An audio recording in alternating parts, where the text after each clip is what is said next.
ಹಲವಾರು ಸುತ್ತೋಲೆಗಳು ಇದ್ದರೂ ಸಹ ಕಚೇರಿಗಳಲ್ಲಿ ನೌಕರರು ಅಧಿಕಾರಿಗಳು ಸಮಯಕ್ಕೆ ಸರಿಯಾಗಿ ಬಂದಿರುವುದಿಲ್ಲ. ಜಿಲ್ಲಾಧಿಕಾರಿಗಳು ಮಾತ್ರ ಬೆಳಿಗ್ಗೆ 10 ಗಂಟೆಗೆ ಹಾಜರಾಗ್ತಾರೆ. ಟಪಾಲ್ ಸೆಕ್ಷನ್ ಮತ್ತೆ ವಿವಿಧ ನೌಕರರುಗಳು 10:40 ಆದ್ರೂ ಕೂಡ ಯಾರು ಬರೋದಿಲ್ಲ. ಟಪಾಲ್ ಕೂಡ ಹಂಗೆ ಬಾಗಿಲಾಕಿರುತ್ತೆ.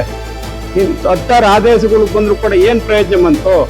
ಉದಾಹರಣೆಗೆ ನೆಲಮಂಗಲ, ಪುನಃ ಮೇಲೆ ದೊಡ್ಡಬಳ್ಳಾಪುರ, ದೇವನಹಳ್ಳಿ, ಹೊಸಕೋಟೆ ಆ ಕಡೆಯಿಂದ ಎಲ್ಲಾನು ರೈತರುಗಳು ಅವರ ಕಷ್ಟಕ್ಕೋಸ್ಕರ ಕಷ್ಟ ಸುಖಗಳಿಗೋಸ್ಕರ ಜಿಲ್ಲಾಧಿಕಾರಿಗಳ ಹತ್ರಕ್ಕೆ ಬರ್ತಾರೆ.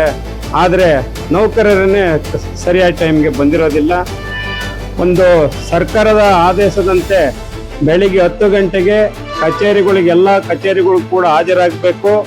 ಪುನಃ ಮೇಲೆ ಸಂಜೆ 5 ಗಂಟೆವರೆಗೂ ಕೂಡ ನೌಕರರು ಕೆಲಸ ಮಾಡಬೇಕು.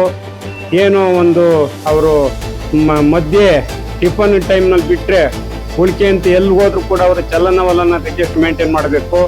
ಇಷ್ಟೆಲ್ಲ ಆದೇಶ ಇದ್ರು ಕೂಡ ಜಿಲ್ಲಾಧಿಕಾರಿಗಳು ಮಾತ್ರ 10 ಗಂಟೆಗೆ ಬಂದಿದ್ದಾರೆ. ಆದರೆ ನೌಕರರು ಮಾತ್ರ ಮತ್ತೆ ಟಪಾಲ್ ಸೆಕ್ಷನ್ ಕೂಡ ಬಾಗಿಲು ತೆಗೆದಿಲ್ಲ. ಇಂಥ ಪರಿಸ್ಥಿತಿ ಭಾರಿ ಕಷ್ಟ ಅನುಭವಿಸ್ತಾ ಇದ್ದಾರೆ ಜನಗಳೆಲ್ಲಾನು, ರೈತರೆಲ್ಲಾನು.